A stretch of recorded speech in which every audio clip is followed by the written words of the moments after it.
Hi, my name is Lauren Kay, and welcome to The Games That Made Me. This podcast was set up to look at the lives and stories of those who are working in the gaming and esports industry and looking at the games that help shape their lives.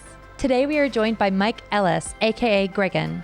Gregan is a world champion Rocket League coach and caster, and he has most recently become a podcast host for Beyond the Game. You can follow Mike on Twitter at Gregan. This episode was so great with Gregan. Honestly, he has one of the most brilliant minds that I've ever come across. We talk about all of the different games that sort of helped shape who he is and the thread that kind of combines all of them together. It's really, really fascinating and really, really unique. I think you're gonna really enjoy it.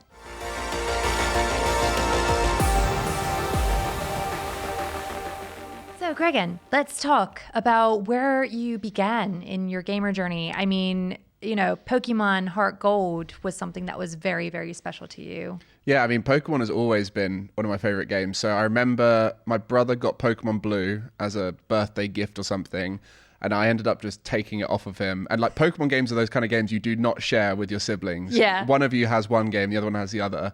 But I took Blue off of him and I played it. Then I became obsessed with Pokemon. I got Gold. I've pretty much played every Pokemon game that's ever existed in the main series. And then Heart Gold, Soul Silver was really where I started taking it a bit more seriously. Started getting involved in the official Nintendo magazine community, and we did sprite creations, all this kind of stuff. So that's where I got involved in online gaming communities. And I started getting obsessed with games to a point where I did the research on what the optimal way to do things was. With that game, I started doing EV training, IV breeding, all of these extreme, hardcore player, looking at the numbers behind the game. I completed the Pokedex in that game, all that stuff. So that was the first game where I started taking the hardcore gaming mindset that I had to the extreme and found like-minded people online doing the same thing. It's definitely probably the reason why of all the Pokemon games, that one is the best for you, really. Yeah, I think it's also that game has so much about it that I enjoyed. It had, the two regions has always been a big thing I've liked about the Gold, Silver, Heart Gold, Soul Silver games. I think the way the game looked, that was the most beautiful Pokemon game in my mind. I love the 3D games now. They feel different, but that sort of sprite over-the-top Pokemon, that was when it was finally optimized. And I think it was very colorful. It was a very vibrant game. The Pokemon that are in it, the ones that I enjoy a lot. There felt like there was some challenge to the game still, whereas now it's starting to get a little bit too easy going through the main story.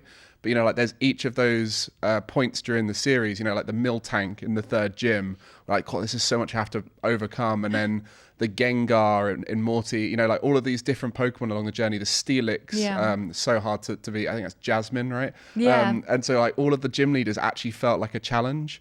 And then the ultimate challenge at the end when you find Red at the top of Mount Silver, and it's if I can beat that, I've finally beaten the game, Yeah. And so the actual game itself felt like a challenging Pokemon journey, whereas I do think that's been lost a little bit with the EXP share. I'm such a hardcore Pokemon fan. I've got so much to say about Pokemon. Yeah, that's good though. That's good though. I think it's a really lovely game. The fact that we can all share that kind of, and at various commitment levels, right? Some of us are just the collectors who just like to collect things. Some of us are optimizing to try and make sure that we can we have the most sort of BAMF Pokemon in the world. What is your sort of what's your starter Pokemon? Which one did you choose for each game? It's different. So Heart Gold, Soul Silver, I'd mix it up every time I played it, but typically when I did the first playthrough of that generation, it would be Cyndaquil. Oh, he's so cute. And I think it's because in that generation, fire Pokemon are really hard to come by. So I always enjoyed having Cyndaquil, because the other fire Pokemon in that generation that I liked was Houndour, Houndoom, but you can't really get them until Kanto. So it always felt like by that point it was too late. Yeah. So I felt like Cyndaquil was this specially placed Pokemon in a world that was lacking fire. Yeah, it's very true actually. I didn't even think about that. There's a lot of I think there's a lot of grass Pokemon in that game, weren't there? Early on you've got not Viridian Forest. Oh, what's that forest called? Viridian Forest is Kanto. The one where Celebi resides. I can't remember its name, but just after the second gym, that forest got some grass Pokemon in it, and then water, like so many water Pokemon in every game. But then also the fire Pokemon that were in that game were like Ponyta and stuff like that, where I just didn't really connect with them. Yeah. I mean, when you're, you know, comparing it to Cyndaquil, who's just this little tiny hedgehog of fire. Yeah. And Doom, like the cutest little fella, isn't he? Oh, he was just so adorable, and he grows up into a big beast. That was like my first Pokemon plush as well. Was Cyndaquil. Oh, really? Yeah. Did you carry any plushes? Oh, I mean, I've got a Pikachu, this massive Pikachu. When I say massive, we're talking like it wouldn't fit in this chair, massive. Amazing. Like maybe it would just about fit in. It's a mega Pikachu. Yeah, currently he is in my flat holding a window shut because the window blows open with the wind. So he has a use. Yeah, he's the only thing in my flat that was big enough to push against it, between it and the glass thing in front of it. But it was also soft enough that you could squeeze it in. Like cushions were too soft and it would still blow open. And anything that was really hard or firm would not, you know, would rattle. Yeah. So he's got a use in my flat. And that was from my brother's friend who won it at a theme park. And it was too big to keep. Yeah. So I took it on. Well, you know, you gave him a job. You gave him a purpose, Yeah. which is very important in that Pikachu's life.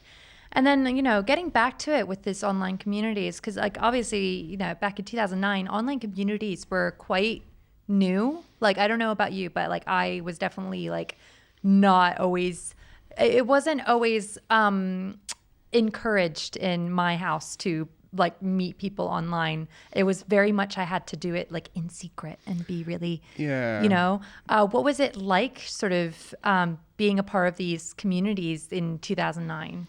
There was a lot more anonymity back then. So I remember on Facebook, people had special accounts for online. I didn't. I just used my main Facebook account. But You're like, I don't care. I'm just doing it. Going hardcore. Because of it, my feed on Facebook had a lot of random Nintendo stuff pop up. But people would just have a username and a Nintendo character as their profile picture on Facebook, which was weird at the time because Facebook was such a personal, this is what I look like, here's my photos of my recent things that have gone on in life. So yeah, it was a little bit weird. But then because of it, I think it made me a little bit more private online at first. And I went through the whole don't meet up with anyone phase, you know, getting voice calls with people, but don't like give out any private information. So I learned that all quite early. Now it's, I'm not saying don't be safe on the internet, but now because everything is so public and people have years of social media that you can look through and sort of confirm they are who they are, and you can get in a video call so easily now. Oh my gosh. It's a lot easier to sort of confirm identities with people. Whereas back then that technology wasn't as accessible. So I think a lot more safety was taken. But yeah, I mean, the O&M, the official Nintendo magazine, made me connect with my best friend at school.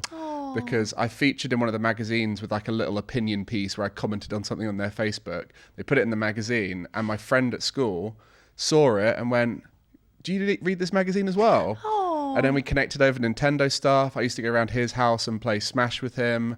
So like we connected heavily over Nintendo games, and I haven't seen him in a while, but I connected with him recently, and he's doing really well for himself. He's also as nerdy as I am. He's in the Magic the Gathering scene. I'm in the Pokemon trading card game scene. So we've carried on our nerdy lives and gone our separate ways. Oh, that's so nice though. And I love that. I love that that's how you met. Like, I think that that's one of the things that this generation is definitely missing out on, that sort of like magazine culture of like, you know, you got featured in a magazine. This is you. But that must have been so just like starstruck to just like see somebody who you go to school with in a magazine. Yeah, I think it was this person has the same name as you. Is that you? Yeah. Or am I going crazy? And yeah, that was quite fun. And then we used to prefect together. So we would sit in a corridor stopping people going inside during break time. And all we would do for that 30 minutes was just talk about video games.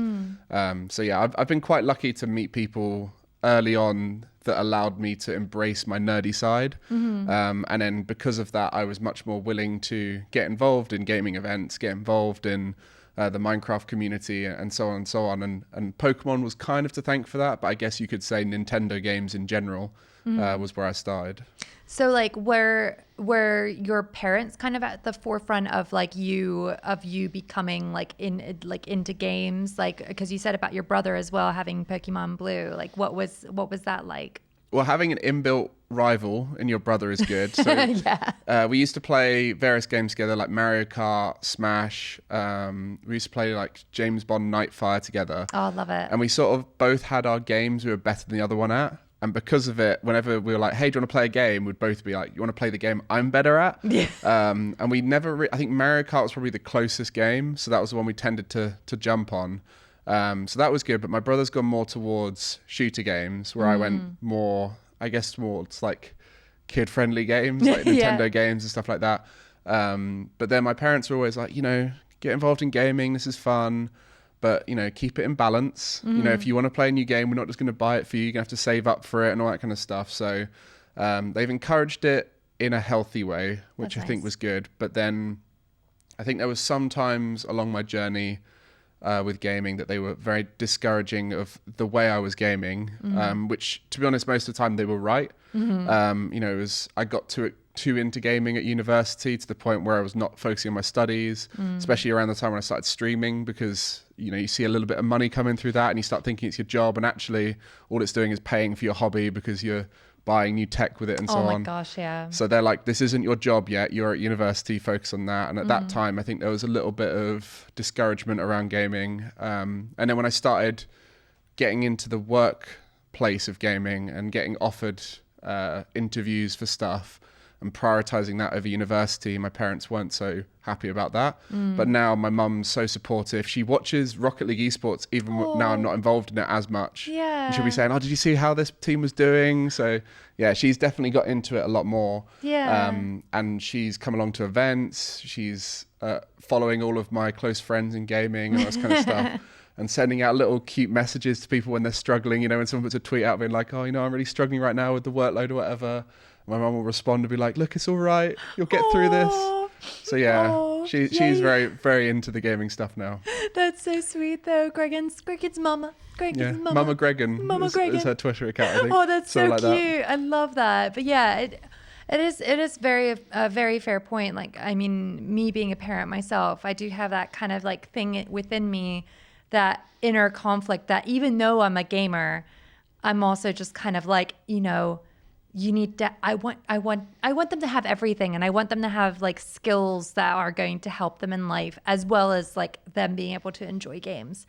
One of our biggest points of contention in our household is Minecraft.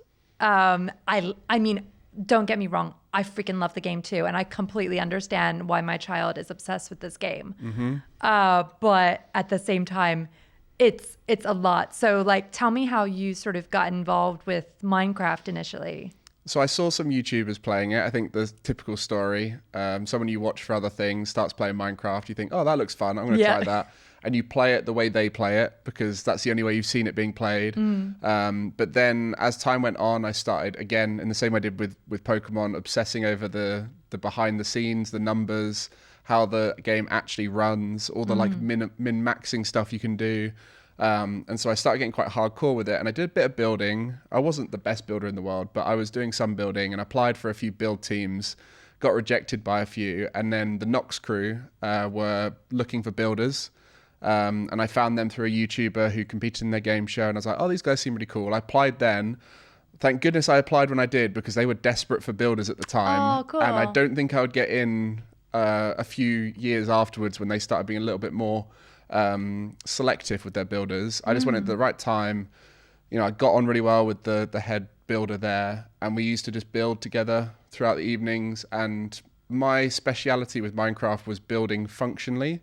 So making things that were fun to move around. And because the Nox crew did this game show, which had lots of different ways you can interact with the world you'd built, I was the one who tried to make it feel fun to play, and then other people would make it look good. So I worked with them on the game show for a while, went along to Insomnia Gaming Festival with them, and that's really where I started getting into the workplace of gaming. Yeah. Nox Crew was all voluntary. They got us tickets into the event and would, buy us a dinner one evening, and that was our payment for the year. Yeah. And it was amazing. I got to meet everyone in person, and I think after the first event, after I met everyone in person, they're like, "Oh, you seem responsible." So I started getting more responsibility. Started doing some build leading. Had my own project, all this kind of stuff. And then off the back of Nox Crew was where I guess got into the other games that I've worked in, like Rocket League, was because at the event, I met people who were involved in the esports side. I didn't really know what esports was before Insomnia. So seeing it there, thanks to Minecraft, was the main way I connected into that space. Yeah. And thankfully, Nox Crew were, at the time, were an undervalued community of builders and essentially game producers, right? The way they built in Minecraft was making games. Yeah. And then now the gaming world for Minecraft has evolved to a place where they can sell maps, they can sell the games they're producing, and they've been able to grow as a build team, and a lot of the same people are still there. So I was very lucky to be a part of that team when they were still amazing, but they didn't have the professional side they do now, where they've grown to a 40 plus team of people working on Minecraft maps. Yeah, I mean, that is the thing, right? Like about Minecraft in general, is that there's so many different skills that you can upgrade just by playing it. But like being a part of a build team. So work me through sort of like what was the process when you sort of went into these projects building? Like what did you sort of have in mind when you built? Yeah, so with the game show, we were looking to make new games all the time because we had a season one of the game show. We got people of the community to compete in it, and it was 8 teams in a quarters, semis, final tournament structure.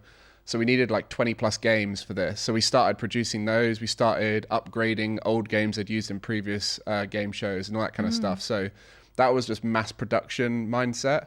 And then when we started making maps, that's where you sort of go, right, someone has an idea, they bring it to the group, we sort of do some like chatting about what we think it will do. And I remember one of them was Terra Swoop Force, which is one of the greatest maps that ever happened in Minecraft. It was so revolutionary, and it was actually one of the maps that inspired the modern Minecraft marketplace because it was so good that people would have bought it, But at the time, the standard for Minecraft maps was just to upload it for free and say, hey, enjoy the game, So Terra Swoop Force, that was just, we should make a game where you glide down, and that's how it started. That was all that was spoken about. And then Elytras came out in the next update, and we're like, well, we can use these now.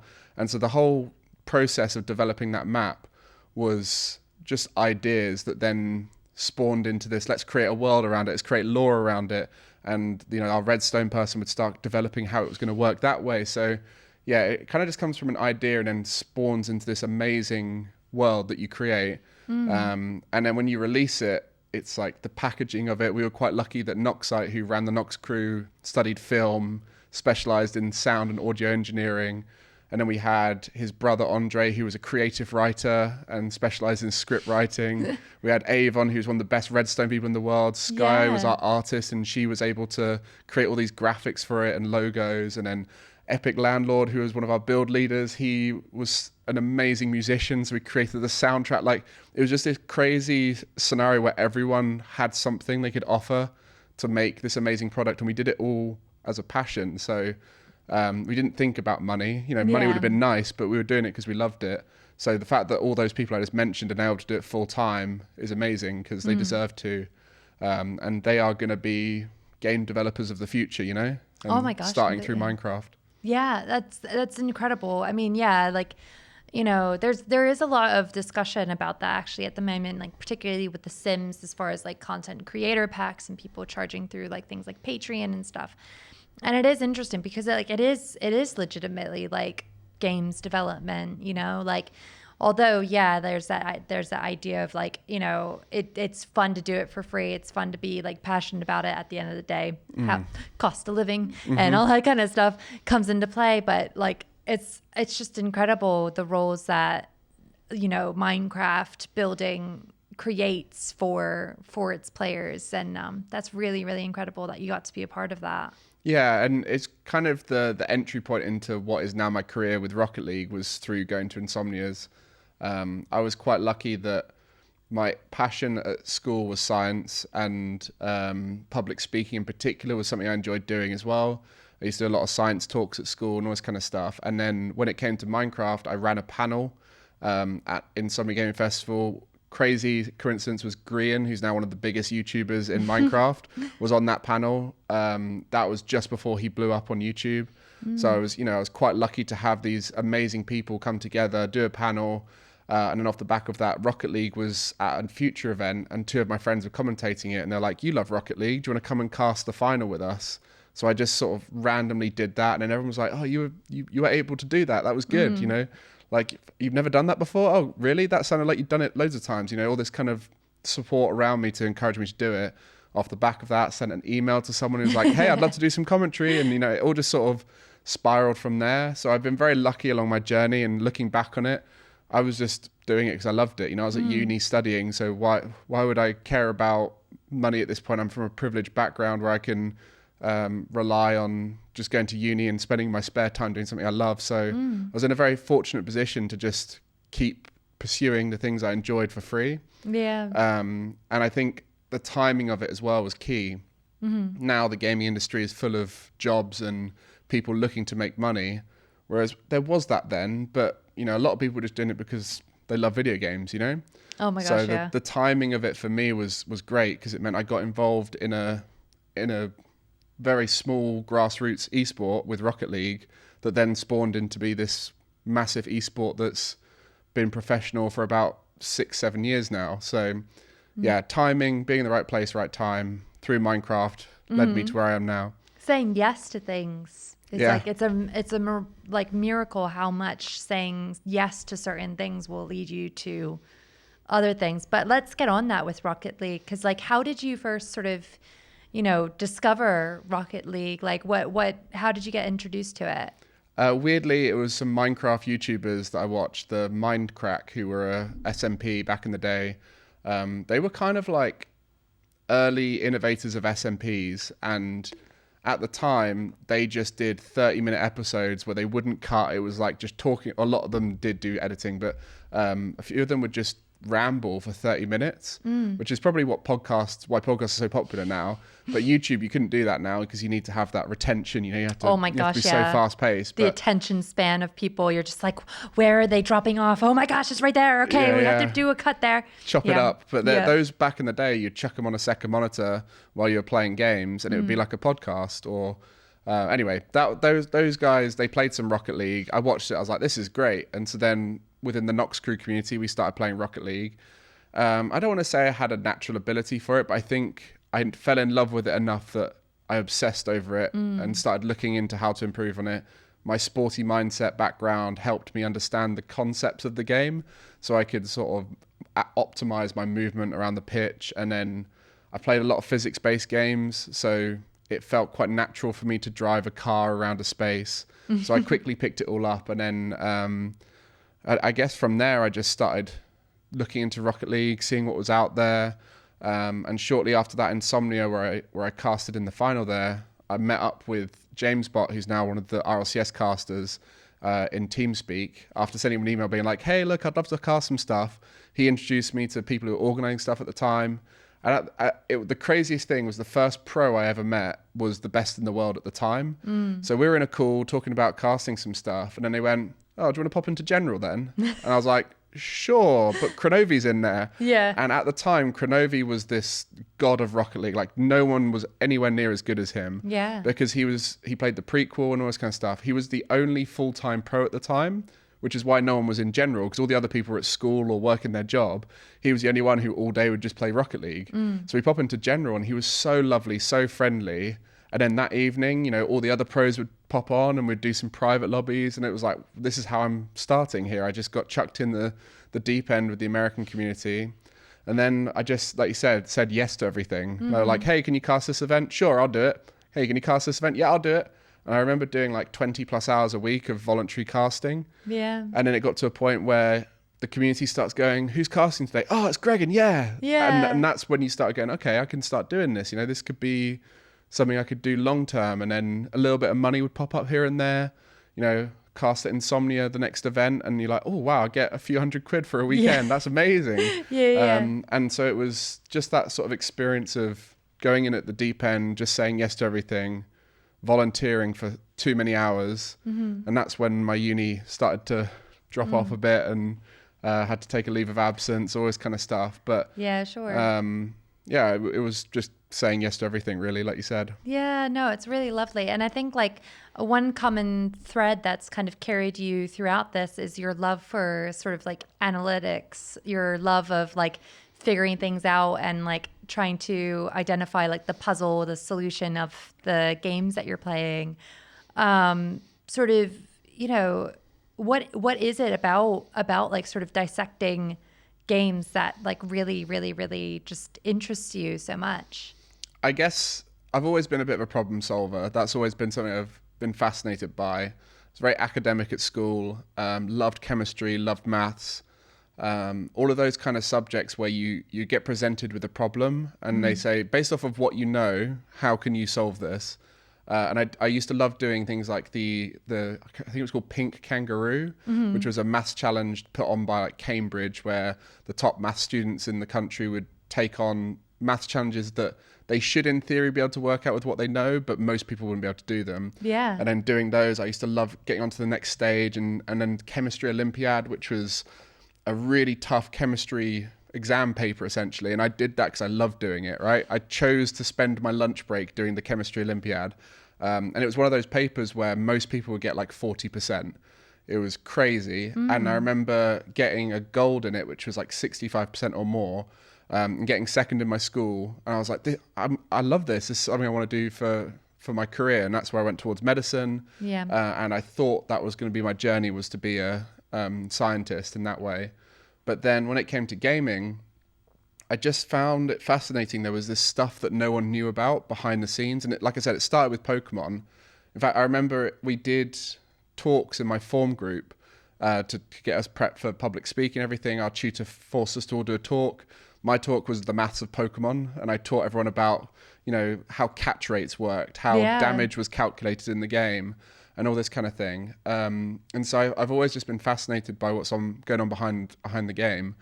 And then with Rocket League, it was kind of interesting because Rocket League wasn't that complicated on the surface, but there was this deeper understanding that people were starting to gain around the way people moved around the pitch, the way people rotated, what the optimal positioning was. And with Rocket League, I was the first person to theorize rotation. So I put out a series, a 5-part series called Tabletop Tactics, where I put Hot Wheels on a table and described the movement pattern in Rocket League, and then went into game, analyzed it in a game. Yeah. And to this day, that still gets used by a lot of pros. Some of the things that I theorized at the time, that was back in like 2017. And it's things like back post rotations. I theorized around switching up the side of play and how that would affect the opponent. You know, the 1-2-3 positioning, which now kind of gets used. So all these things, I was trying to like apply my scientific brain to video games. Yeah. And I guess it's just the way my brain is developed and what I specialize in. I don't believe in natural aptitude for things. Maybe it comes from a place of, what am I going to say, like ignorance. I like to believe that everyone is the way they are through the way they've developed. So the natural aptitude will be something that you've developed through your childhood, whether it be the things you come across early on. You know, I went to good schools. I was taught well. My parents pushed me before I went to schools. You know, I was being taught before I went to school. So I was from the start ahead of the game when it came to understanding things. And then as I went through school, I loved science. I started pushing myself in science and got tested well in science. So I think the way I've developed my brain through my childhood has led me to be a very, very analytical, logical person. So that's why I've applied it now and managed to make a career out of analyzing a video game. Yeah, it's amazing. And like, it's also it's made you a very good coach as well. Cause obviously like with Team Vitality at the RLCS, you won in season 7, which is incredible. And, you know, like, did you feel like you could apply a lot of this sort of analyzing type of talent to helping the team win? Yeah. So it's a weird thing when I look back on the three main areas of my life that I wanted to pursue stuff in. One of them was I wanted to get into gaming. So I wanted to be a game dev or something like that, but couldn't really find the route to that through my academic style. I was more sciencey, so it didn't really make sense. And then the other thing was sport. I really wanted to be in professional sport. I loved cricket at the time, and I've loved training for sport and optimizing performance. And the other area was medicine, so human sciences. And when you apply those three things together, you get how to optimize the human at competing in gaming. And so I think my interests have always been directed towards understanding how the human can be optimized for performance in gaming. And so coaching in esports makes a lot of sense for me. I've now studied psychology through books and training with a group based in Sheffield. I've learned a lot about the actual in-game stuff, whether it be through my own analysis or talking with players, watching loads of information around it with Rocket League, or like if I pick up a new game like Valorant, I always go and find the optimized way to play the game, learning the lineups from the start, training how to train better. So that kind of analyzing game side of things has always been there. And then the human sciences thing in games, I think it's like understanding the way the mind wants to process things has always been something that I think with medicine, you get taught this is how doctors talk to each other, and this is how doctors talk to patients. So there's that sort of, this is how I understand it, and this is how I make you understand what I understand with these layman terms. So as a coach, I think I was always trying to sort of secretly develop my players to be better performers without forcing it down their throats with science, right? So at that World Championship, I would say around season 7, season 8, coaching in Rocket League was more management. Players didn't really listen to coaches. They didn't really trust that someone knew how to make them better as a team. And so at that time, it was more, hey, here's a bottle of water. And they're like, oh, thank you. And then they put it next to them and they drink it. And you're like, okay. So they're hydrated. Thank goodness for that. And I think around that time, I was teaching them about caffeine. I was like, caffeine is good to take about an hour to 30 minutes before you're performing. Like, okay, yeah, that sounds great. And then they got in the habit of that. Started finding their own caffeine experience that worked for them. And it was like sleep-wise, on the day that we won the World Championship, we were the quarter-final that day. So one of our players asked, is it possible for us to wake up a bit later? Because we're not one of the first on. I remember spending about 30 minutes talking to the epic health and safety guy who was at the event and being like, hey, look, I want us to wake up an hour later. And he's like, well, that means we can't walk you to the venue. We walk over as a group. Everyone has the same call time. You have to walk over together. I was like, look, my job here is to make sure my players get to the game on time. I am not going to make them late. I will trust me.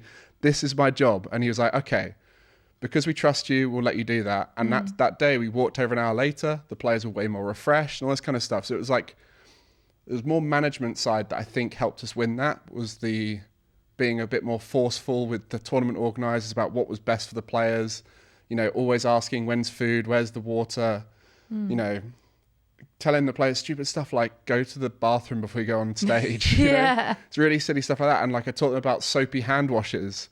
So when you've got a controller and you're sweating, if you're greasy, you're going to slip off the controller. Whereas if you've just done a soapy hand wash, takes the grease off your fingers, so then you're going to be grippier when you're sweating rather than less grippy. There's all these tiny little 1%ers. That's how I saw it. Yeah. And the actual in-game side of thing, people always ask me, and I think I did an interview before our quarterfinal on the final day, and they said, what have you told your players to do when they go out there on stage? And I genuinely just said, have fun, because we've spent 6 months working super hard every single day to try and be the best team possible. And look, there was coaching in boot camp. There was coaching in the lead up to it. But all of that stuff, I don't want them to think about that. We've trained them to go out there and play their game. So in theory, the only thing they can do now is just go and have fun. Yeah. Because that's going to be the final tick box to make them play their best, because we played our best when we were having fun. So all of that prep, you can't undo that. Like, we were the most prep team. We put the most hours in, everything like that. We've done the hard work bit. So that should carry us through it. If it doesn't, we go away, we prep harder for the next event, So that was my ethos with coaching, was hard work wins. I think in January before that World Championship we won, so about 4 months prior, I did a PowerPoint where I talked them through. I was like, this is what we're going to do to be the world champions. And at the end of it just had the quote, hard work beats talent and talent doesn't work hard. And that was our mantra, we're going to be the hardest working team. So it was just all these little things that, you know, who knows which of them was the thing that made the difference. Maybe none of them were, because we had three of the best players in the world. But if you apply them all together, that gives you the best chance to win. And that was my attitude as a coach. Yeah, that's lovely. I mean, it's so fascinating because you really did treat it a bit like a doctor. Like it is very much like not just a coach, but as a doctor, there's a symptom. All right, this is how we alleviate that. And it's lovely that you protect your team as well so much. You should have seen my bag by the final events, because every single event a new thing would come up and they'd be like, hey, have you got this, Gregan? And I'd be like, I don't, but that's the last time. I'm never going to have that. Yeah. I remember I had a bag of tissues in my bag, because one time Kada asked, oh, have you got a tissue? I was like, nope, sorry, don't have that right now. And then I had a battery pack with both an iPhone charger and an Android charger, even though I didn't have an iPhone, just because I was like, you need to make sure your phone is charged, because that makes you feel happier and more comfortable. I always had an extra bottle of water. You know, I had a pen, because you always needed a pen at random moments.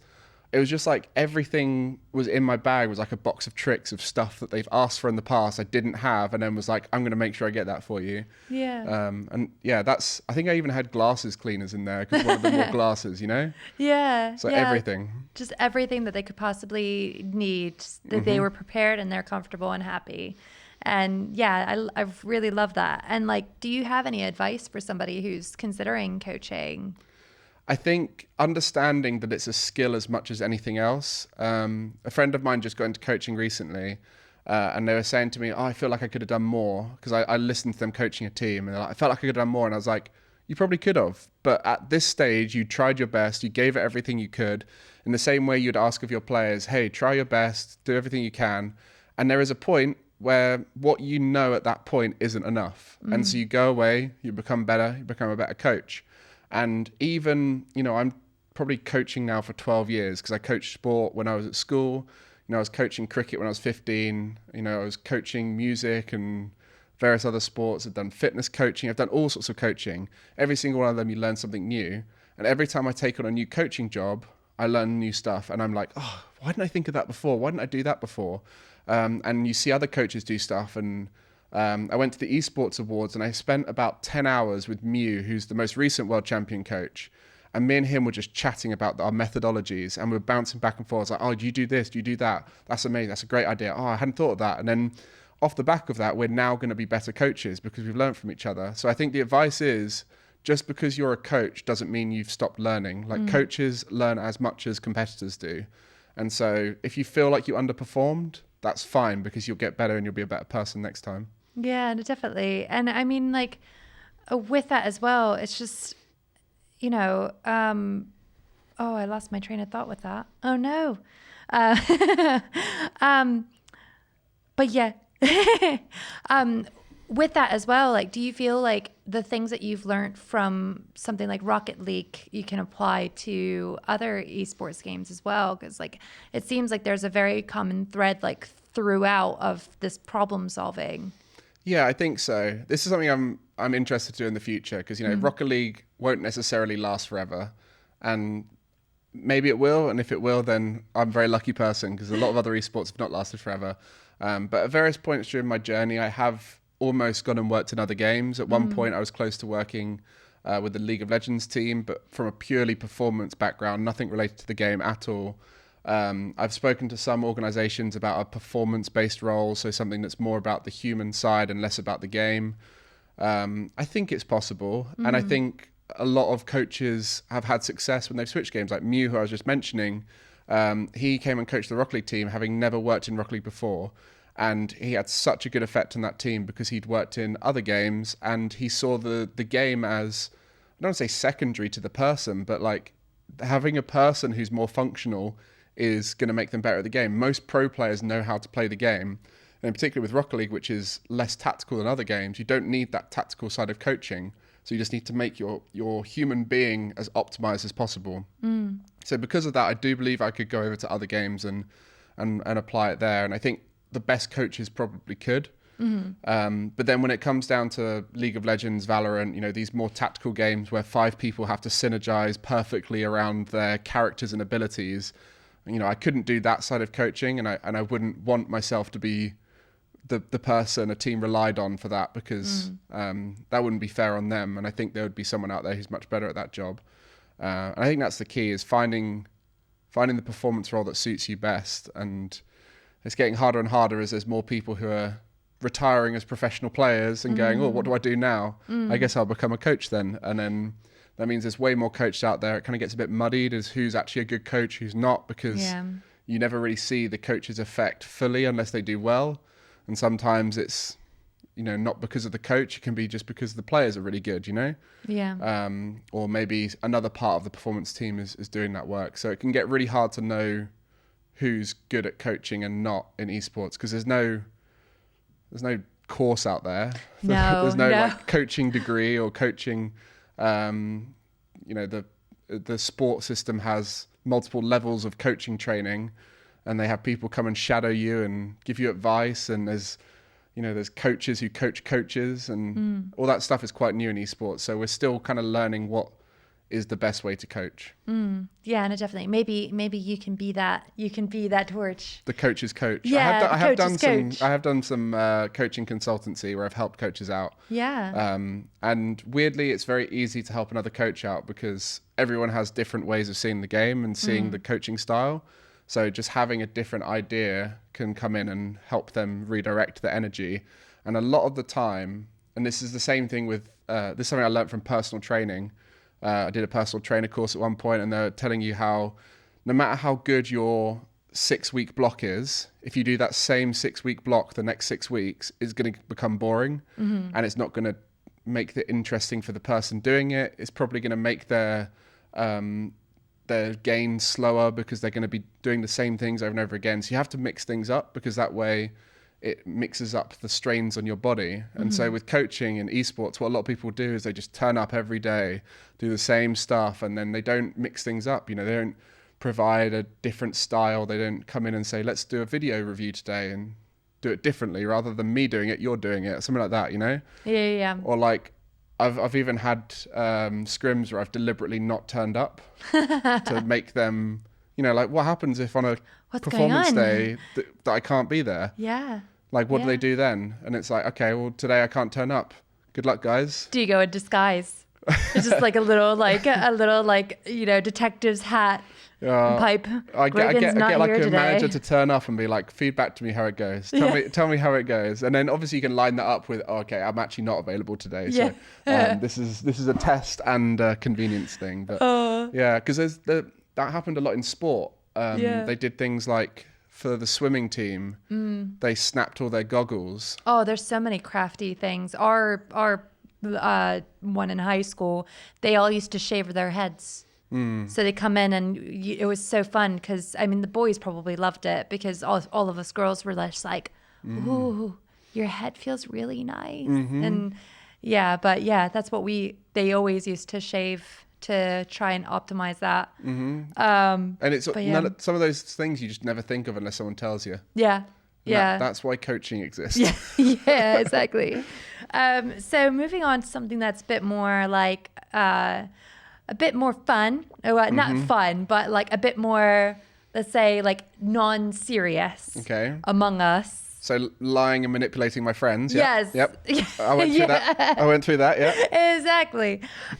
So, when did you first start playing Among Us? Because it's such a weird life cycle that game's had, because it was released in 2018, but it really came into its own in 2020. So when did you sort of find Among Us and get into it?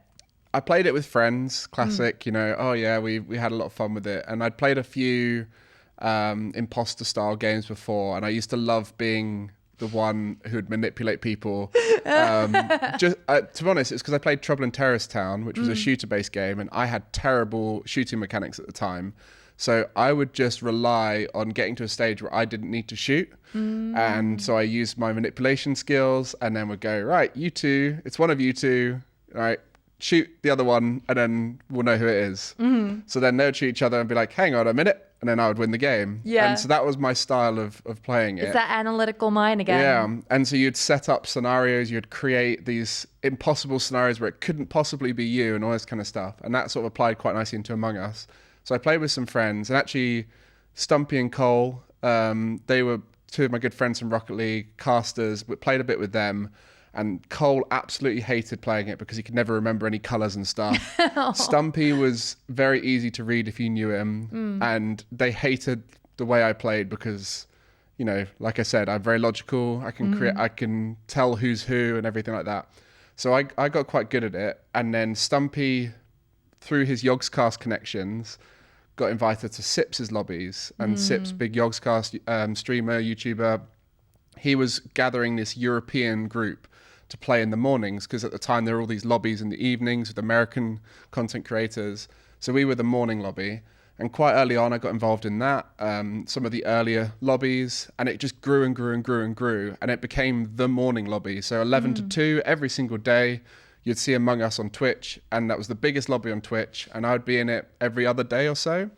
And so I would stream it as well, and I had so many people reach out to me and be like, I was watching Sips's stream and I heard somebody sounded just like you called Gregan, but your name's Mike. Is that you? And I was like, yeah, that's me. And it's like friends from school, this kind of stuff. And through that, I met so many of my best friends now. And like Freya, who I used to play with, we're now really close friends off the back of that, weirdly lying and manipulating each other in Among Us. But it was this weird, every single day, you'd wake up, get on, play Among Us, and then we'd play another game. For me, I'd play Among Us, then go coach. And it was just every single day. And that was the Among Us era. It was so key. The reason why it's one of my most important games is because it was so key for me to meet all these people in London. And off the back of that, you know, I've now, like I said, got some close friends in London, but you know, connected with people all different parts of gaming and esports. Yeah. All over, lying and manipulating with tiny beans. Yep. Tiny space beans. It got a bit annoying at one point because it got too easy for everyone to know who was who. Yeah. And then it started getting into the modded version of the game. And I fell out of love with it a bit then, because I quite liked the just vanilla 2 imposters, 8 crewmates. We'll work it out from there. We put the vision right down to tiny vision, so it was a lot harder to get the information. Yeah. But yeah, I was definitely, this is going to sound a bit arrogant, but I was definitely targeted a lot because of the fact that I could solve the case better than a lot of people. So they were wise to take you out soon enough so that you could just be like, all right, Gregan's gone. Yeah, that's not fun. Much. And it got to a point where people are like, oh, you're quiet. And I'm like, it's because when I speak a lot, you guys target me. And then they're like, well, but you're only quiet when you're imposter. I'm like, no, when I'm imposter, I do exactly the same as when I'm crewmate. And then they're like, well, you're being quiet, so we're sus of you. Okay. Yeah. Next game, I would be like, I'm still quiet. Am I sus? Yeah. So, but I mean, at the end of the day, it was a bit of fun. It was an entertainment piece as well as a competitive, fun experience for us. So if I was targeted, I was like, I'll take the hit. Yeah, it's fine. If you want to get me out first round, whatever, I don't mind. But yeah, some of the best moments for streamers at that time were just the craziest of rounds, and like how they ended up. In fact, one of my favorite games was me and Stumpy were imposter, and we stacked up loads of kills in the bottom right of the map. I can't remember the name of it, but on Polus, and we'd done this whole thing, and then we'd snuck out. But I was like, I know for a fact, based off of the fact we've been in here this whole game, if anyone else in this lobby has been grouped together, it's going to be obvious it's us, right? So he was like, off the back of that, I saw his stream, he was laughing, he was like, oh, this was so good, this was genius. In the meeting, I was like, I just saw Stumpy come out of there, and he's like, huh? What? No, I just saw you come out of there. And I was like, well, it was the round where if you voted someone off, it would guarantee that person was an imposter, otherwise we'd instantly lose. So it got it into a position where they have to 50-50 either vote me or Stumpy, and it would guarantee that we were correct because the game would tell us that the game wasn't over. Yeah. So it ended up being Stumpy got voted off, and then for the rest of the game, it was like, well, it's not Gregan because he got Stumpy out, and Stumpy was definitely the imposter. And so for the rest of the game, I was just like, who can I convince everyone it is now? Yeah. And then it was literally down to that final 3 people, and it was like, well, you vote for them. I don't know which one of you it is, but you guys know it's not you. So vote for the other one. Yeah. And just seeing Stumpy's face on his stream back after he was so smug from the way we'd stacked up all these bodies. Oh. And then I went, it's you, Stumpy, isn't it? Oh, I bet he was loving that. I haven't found the VOD back. I think it got deleted. So Oh no, it's going to live in my memory. Live in forever in your mind. But I think like I mean, I've not played Among Us, but like I feel like I'd give the goose up way too early. Like that takes such a skill to be able to keep yourself like in tune with yourself, to make yourself not like laugh. I was the one in hide and seek where I would just jump out and be like, I'm here, because I couldn't deal with the anxiety. You definitely learn it. I started off early on. Yeah. And someone would say, I just saw Gregan kill person. And then I'll be like, no, yeah, it's me. Yeah, you got me. You got me. I can't keep this up. Yeah. But you get better at it. You learn. Oh, it sounds really bad, but you learn how to trick people. Oh my gosh. All the Among Us players are all they would be so good in interrogations, wouldn't they? Yep. They would. We would. But also, sort of, you know, one of our last games we're covering today is Valorant, which is a Riot game, which we've already mentioned, League of Legends, but Valorant you also sort of experienced a little after you were playing Among Us, did you? Yeah, so a few people in the Among Us group that I was in were like, we should play Valorant after we do Among Us today. So we all went and played Valorant together. I'll be honest, we were all terrible. Oh, yeah. We all started around bronze, and none of us had much experience with shooters. And at the time, like I said, any new game I pick up, I will turn it into a hardcore experience no matter what. So I go away, I learn lineups, I ask my friends loads of questions about all the characters to learn which one I should specialize in. I specialized in Sova and Cypher because they had lineup setups, and if I can create a situation where my good friends who are good at shooting can come in here and use my util to their advantage, then I'm valuable to the team. Because at the time, I could not shoot anything. I was awful. It was my first shooter. I couldn't get my head around the stop and shoot stuff. It's terrible. But then, you know, as I played it more, started getting better at the shooting, started understanding the game more. And now I only really ever play with 5 stacks with friends because my biggest strength in the game is team composition and how we play together. And IGLing my friends. And so I'll come in and I'll be like, right, we're going to do this, this, and this. Can you put this util here? I'm going to recon here. You go there. Okay, perfect. Right. And then we execute and all that kind of stuff. So I've gone to the extreme end of communication and teamwork to the point where now if I try and play with random people, I'm not good at the game at all. I mean, I've got better with the mechanics, and like I now can hold my own. I've reached Ascendant, which is like top 10% or something, top 20%, I don't know exactly, but it's quite a high rank. But when I try and play with randoms, because of the chaotic nature of it, I can't deal with the chaos of the game. So I have to play with people I know in a way that we control it and try and play like a team. I think that is always the thing though. Like I find it with League of Legends myself that like, you know, I play a lot better when I'm with like my husband, who we kind of understand our playing style, and sometimes we'll just, you know, complain about the other players to each other, just be like, where are they going? Why are they over there?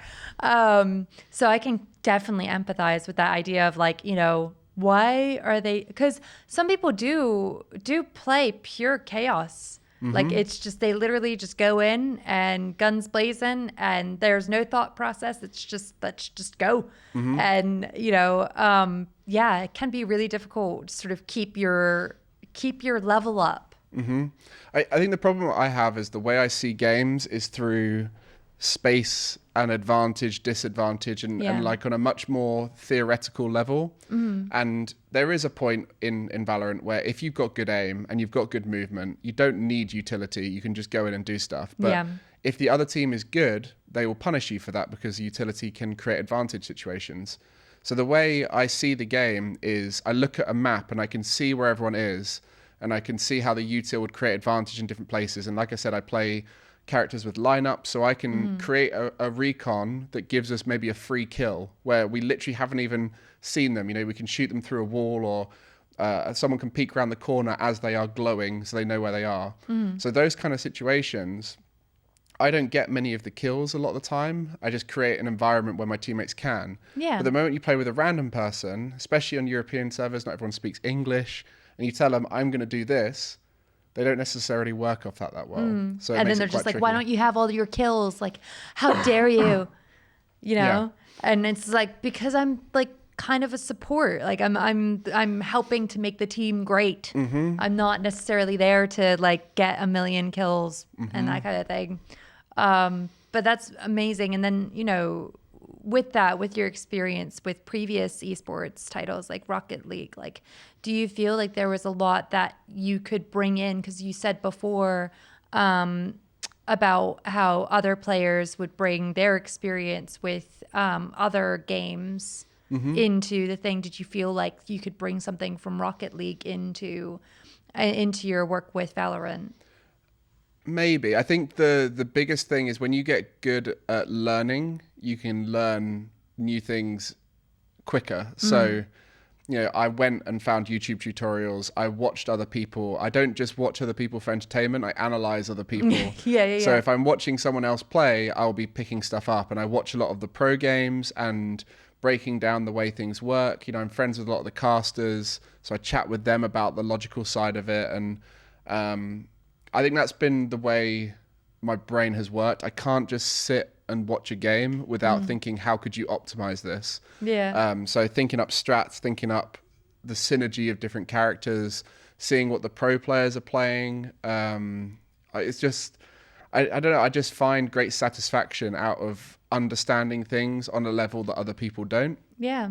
There's a, I can't remember the name of it.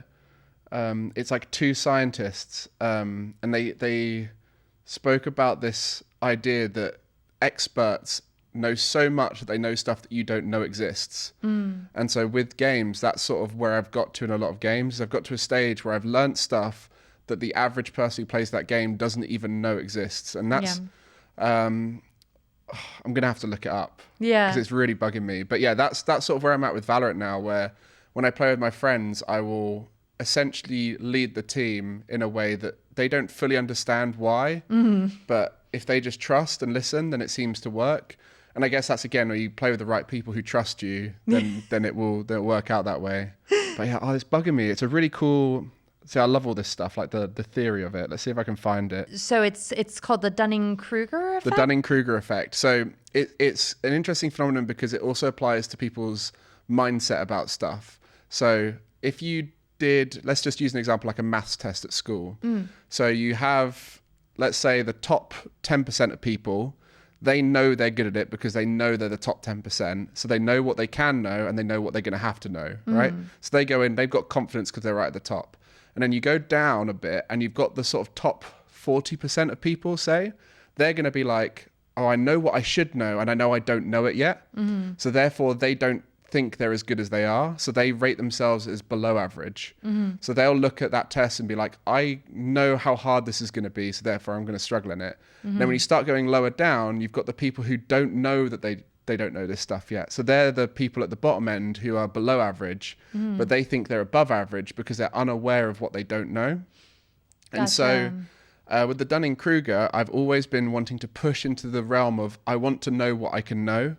So I seek out the information out there to the point where I can understand it to a new level. And with Valorant, that was a great game for me to experience that because it's so deep and there's so much to it that you can understand. Like each of the characters, each of the ways you play together, each of the maps, the way different teams use it differently. It's meant that I've now got to a stage where I rate myself as below average because I'm in that space where I know how good you can be. Yeah. But then there's a lot of people, you know, you ask your mate and you're like, oh, are you only good at Valorant? Like, we've all had this experience with the video game. You're like, oh, you're only good at that game? Oh, yeah, I'm well good at that game. You're like, what rank are you in? They're like, I'm gold pushing plat. And you're like, yeah, you're not good yet. And I always had that with Rocket League. People, if I saw someone and someone introduced me, they're like, oh, this guy plays Rocket League. And I'm like, oh, are you any good? Like, yeah, I'm pretty good. I'm better than all my mates. Yeah. And it's like, okay, so you're not that good, are you? You're like diamond or whatever. And so, yeah, I've witnessed the Dunning-Kruger effect massively in gaming because the people who are at the top in the pro teams and the ones who have that extra behind the scenes knowledge that they don't get from anywhere else. And I'm fortunate enough to know some casters who know the game to a high level.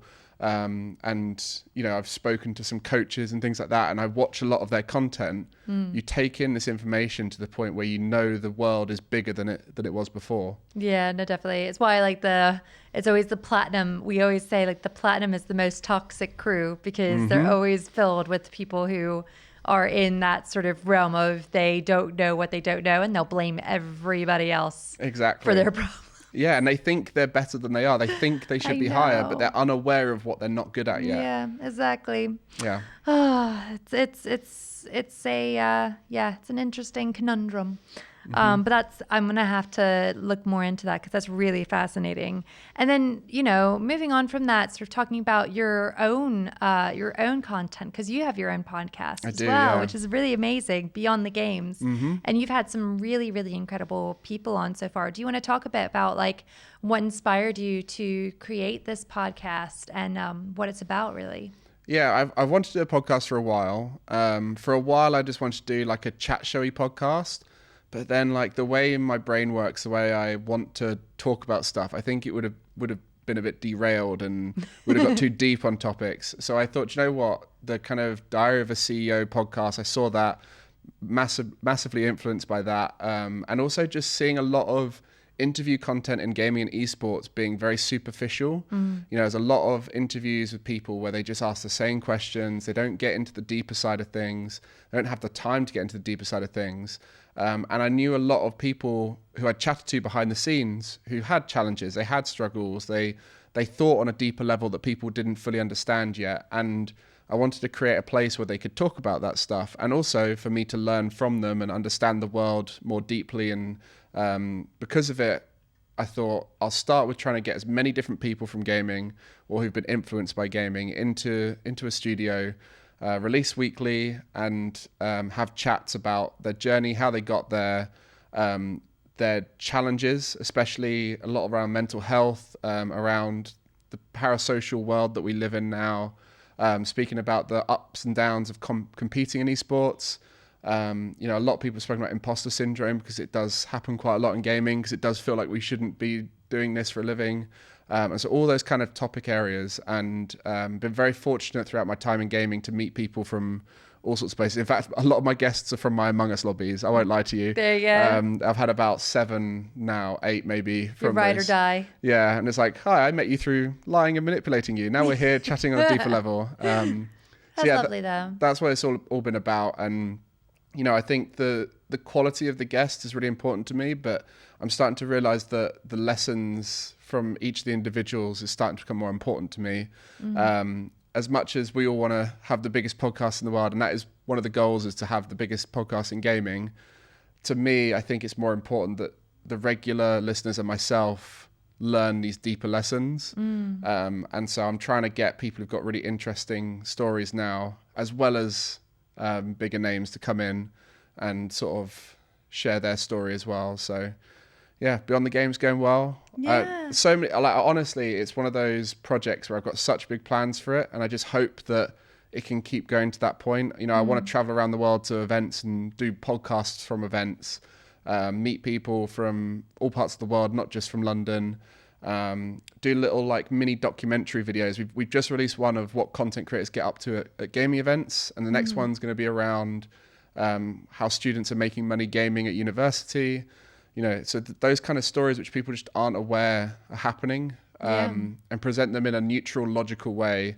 Because I do believe a lot of the people who are presenting interesting stories in gaming, a lot of them have bias, and a lot of them are friends with a lot of the people they're working with.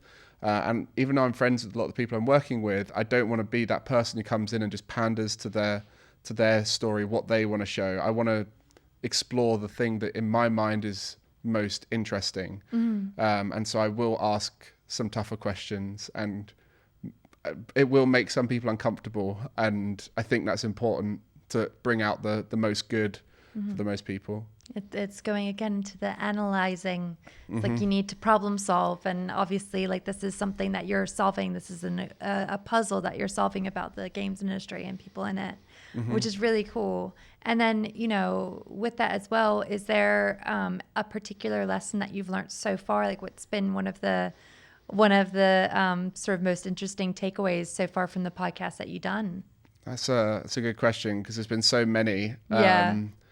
I think a lot of it comes from the challenges people in the online space have with relationships in their social life, and parasocial relationships have come up quite a lot. So the challenges of dealing with people who you think are friends, but they're actually just online affiliates, and you've got your audience who think they're your friend, and you're having to, manage that relationship. And, streamers often present themselves in a "I'm your best mate, come watch my stream" kind of vibe. Yeah. When actually they are an entertainer who's taking your money to keep watching their entertainment. And so it's like that weird playing off of relationships that feel real when they're not real. And it's something I struggle quite a lot with streaming. I found the question, "How are you?" to be quite frustrating, because I imagined the person on the other side asking how I was and thinking, when's the last time you asked that to someone you genuinely care about? Yeah. And I always started to wonder, is this unhealthy relationship we're creating online good for those people who might not have asked their family how they're doing in a while, or their closest friends, and they're not putting themselves out there to socialize with their friends because they're investing so much time into people they don't know? Yeah. And I think that's been the sort of root of a lot of conversations, especially with the creators who've had to deal with that. And consequently, some have spoken about stalkers, which is the extreme end. Yeah. And it's quite an uncomfortable topic, but it does happen. And also the other end is people who thought they were close friends with others, and then once they start falling off or not being relevant anymore, they experience the "I don't really care about you anymore because I no longer gain anything from you." Yeah. And just to sort of break the meta of that whole thing is I'm dealing with that, asking people to come on my podcast, because I'm having to essentially say, "Hey mate, how you doing? It's good to speak to you. I haven't spoken to you in ages. Can you come give me your time for 2 hours and be on my podcast? Thank you." Yeah. And then saying, "Oh, goodbye. Nice to have you on my podcast." Yeah. And it's really uncomfortable that through this podcast, I'm learning of this topic a lot more and understanding it from lots of people's point of view, and then also having to deal with that same thing on my side. So yeah, it's quite a weird world we live in with the way relationships are forming. Yeah, it should definitely be researched, and like somebody has to do like some kind of scientific report on on interview journalism, and sort of the emotional toll it takes to have those kind of relationships that are both genuine, but then also like sort of in that realm of like of influence and relevancy. Because I can tell you now, if I was I had zeros on the end of my follower and viewership on my podcast, it would be a whole lot easier to get people on. And that's the sad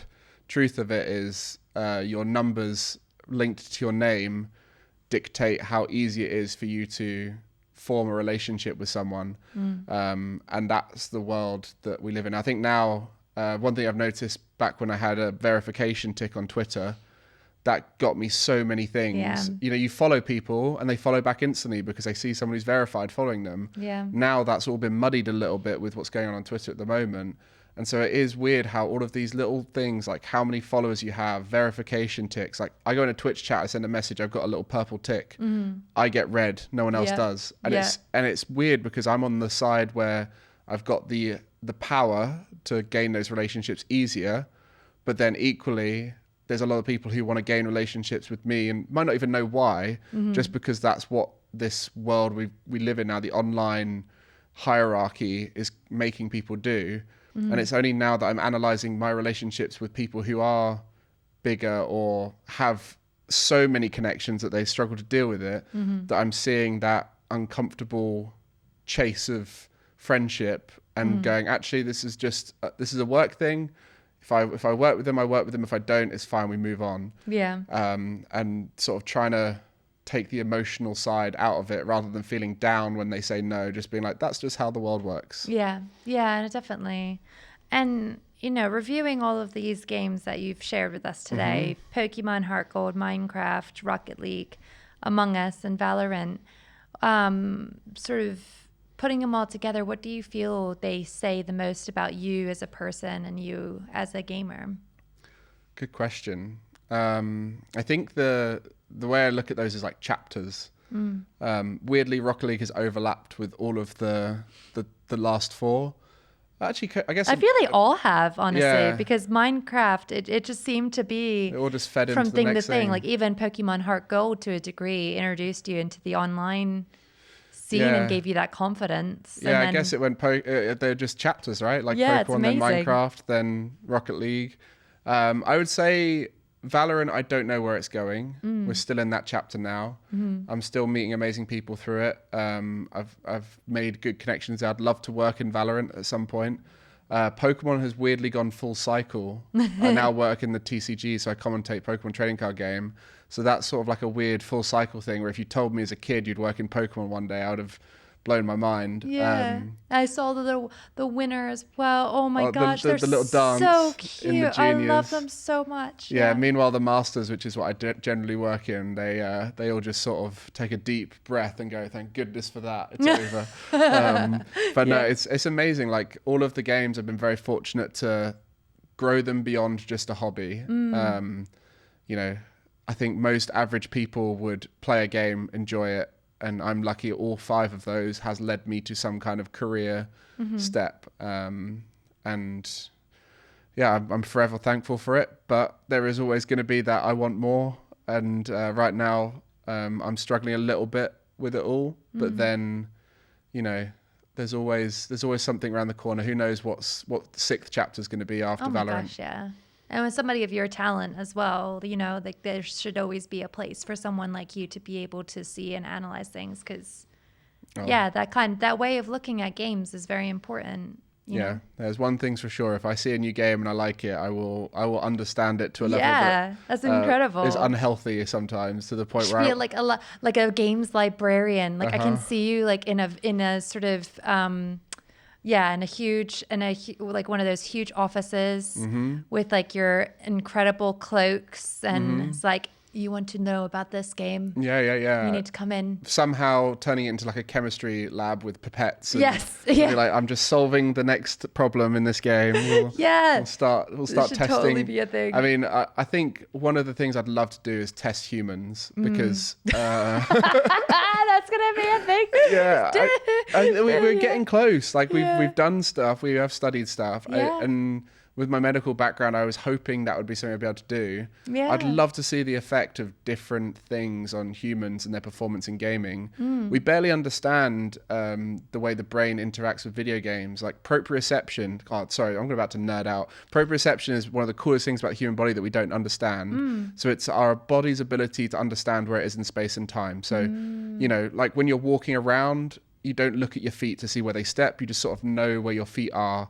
And you use your senses to aid it. And within your muscles, you have little things called proprioceptors that help you understand how your muscles are stretching. And that way you can. And so in sport, that's huge, because it means you can understand where you are in a physical space. And within sports where they have bats, clubs, anything like that, our brains create that as an extension of our body. And even within drivers, like Formula One drivers, the car is an extension of their body with the way their brain perceives it. Yeah. But when it comes to video games, the extension is the controller, but the thing you're controlling is in a virtual space. So understanding how we control virtual things, I still don't think we fully understand it. And it's, I coined the term virtual proprioception. I don't know if it has an official term, but I'd love to understand the way. And it's like the part of our brain, the back bit, the cerebellum that understands it. And I'd love to do some research on that. Yeah, that'd be sick. But I'd need someone smarter than me to do that bit. But to do the actual test on people, they kind of did it a bit with Mario at one point. They got some people to go away and develop their skills in Mario and analyze their brain, and they recognized there was more development in their cerebellum, but they didn't understand what way it was developed, I don't think. So fascinating. But yeah, no, that would be amazing. And you know, I know that this is obviously something that's going to be a lifelong journey for you of like getting to that point. But can you just sort of, for our listeners, tell us a bit about what you're working on at the moment and where we can find you? Well, there's the podcast Beyond the Game. Just search Beyond the Game podcast or Beyond the Game by Gregan or something like that, and you should be able to find it. And weekly podcasts. I'm going to be going to events and stuff more. and Gregan pretty much everywhere else. Maybe we'll get back into some esports stuff soon. But right now I'm just focusing on the podcast and waiting for that next big opportunity that excites me and suits my lifestyle. Oh, amazing. It's been so incredible to have you on, and I can't wait for your next chapter. Thank you. It's been fun.